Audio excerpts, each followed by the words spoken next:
il y a une paracha dans la Torah, celle du mariage entre Yitzhak et Rivka.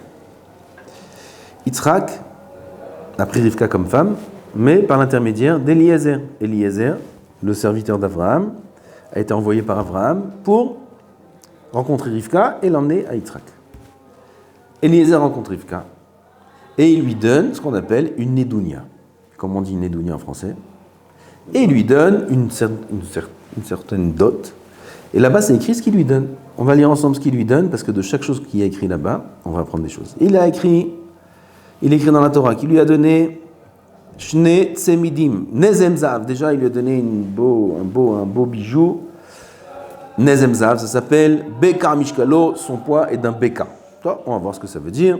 2 bracelets sur ses mains, Asara Zahav Mishkalam, d'un poids de 10 or. D'accord ? La Torah elle a besoin de nous raconter ce qu'il y avait dans les corbeilles. Les corbeilles de Rivka. Oui. Qu'est-ce que ça vous change ? Aujourd'hui, nous, on raconte ce qu'il y avait dans la corbeille. Mais dans la corbeille de Rivka, il n'y a pas besoin de nous raconter ce qu'il y avait là-bas. Dit Rashi que ici, ça fait allusion à certaines choses. Quoi ? Ça fait allusion à des événements qu'il y a eu au Mishkan. Au Mishkan, au Beth Amikdash. Là-bas, quand on voit qu'il est écrit Nezem Zahav, Beka, c'est quoi Beka ?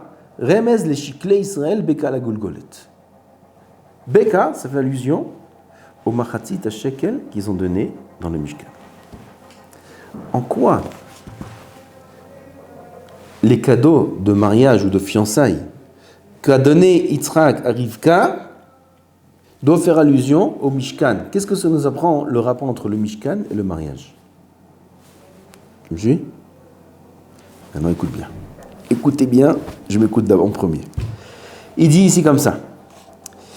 Remez le shikle Israël bekala gogolet kaniska preshokode. C'est qu'on parle du Mahatzit Shekel, d'accord ? Donc, c'est un peu, il faut suivre. Le Beka fait allusion au Mahatzit Shekel. Quand Rivka reçoit un des bijoux, ce bijou-là a le poids du Mahatzit Shekel pour faire allusion au Mahatzit Shekel qu'on donnait à Israël au Beth Amikdash, qu'ils vont donner au Beth Amikdash. Quel rapport avec le mariage ? Réponse.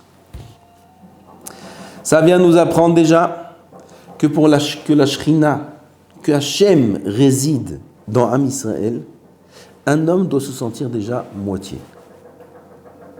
Un homme doit sentir que s'il est riche, il a besoin du pauvre. S'il est pauvre, il a besoin du riche. Am Israël se complètent l'un l'autre. On n'est pas une entité. Un homme n'est pas une entité. Un homme n'est pas un monde en lui-même. Un homme est une moitié, il se complète avec l'autre. C'est la seule façon de faire résider la Shrina parmi nous. Quand on s'aime, quand on est ensemble et quand on comprend que l'un complète l'autre.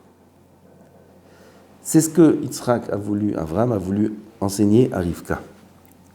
Le mariage, pour faire résider la Shrina, ne peut exister que si l'homme sait qu'il est une moitié et sa femme sait qu'elle est une moitié. Que si l'homme sait qu'il a besoin d'être complété par sa femme. Qu'il a besoin d'atteindre une perfection qu'avec sa femme, que par l'intermédiaire de sa femme. Qu'il n'est pas parfait. Comme on a dit le cours d'avant, avec les remarques. Les remarques sont constructives. Le Letz, il n'aime pas les remarques. Comme ça, il dit Shlomo Amelech. Le Chacham, il attend que ça. Le Mahatzit Shekel qu'elle a reçu Rivka, c'est pour nous apprendre que pour construire une maison, il faut se sentir un demi-shekel. Un demi-euro. Comme ça, il faut se sentir pour construire une maison. C'est-à-dire qu'on n'est pas parfait. Et on a besoin d'être complété par sa femme. Sa femme nous a... Aeselo Ezer, c'est un verset dans la Torah. Aeselo Ezer kenegdo. Ezer. C'est-à-dire que l'homme a besoin d'une Ezer. Ezer, c'est une aide. Akadosh Baruch Hu voit l'homme imparfait. Il dit, l'homme doit atteindre une perfection. Je vais lui donner un coup de main. Qu'est-ce que je vais lui donner ? Une femme. Cette femme-là, elle va lui réparer les midot. Cette femme-là, elle va lui faire réveiller ce qu'il a en lui, de bien, de mal. Et elle va le faire travailler sur lui-même.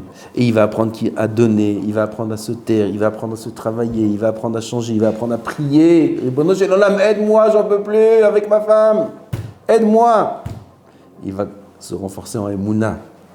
Quelle que soit la tsura de l'aide, quelle que soit la forme de l'aide. Ça dépend de l'homme. C'est ça qui dit Razal. Très bonne question. Zacha ezer, lo zacha kenegdo. La forme dépend de l'homme.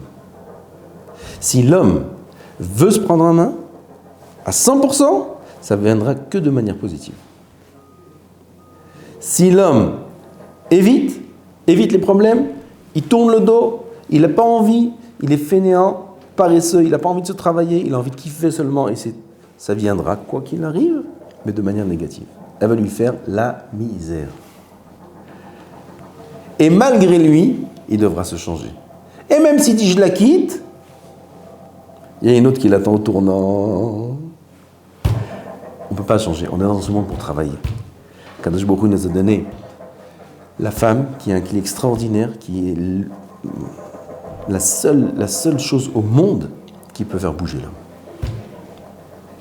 La seule chose au monde. Ezer, Kadosh Baruch Hu, il veut notre bien, il veut nous réparer, il veut qu'on soit là pour travailler, et il nous a donné la femme qui est merveilleuse. Alors autant joindre l'utile à l'agréable, le savoir, le comprendre, vouloir changer et accepter les remarques, accepter les faits, accepter de vouloir être meilleur, et dans ce cas-là, les choses vont se faire d'une manière beaucoup plus agréable. Baruch Adonai l'Olam, Amen, Amen.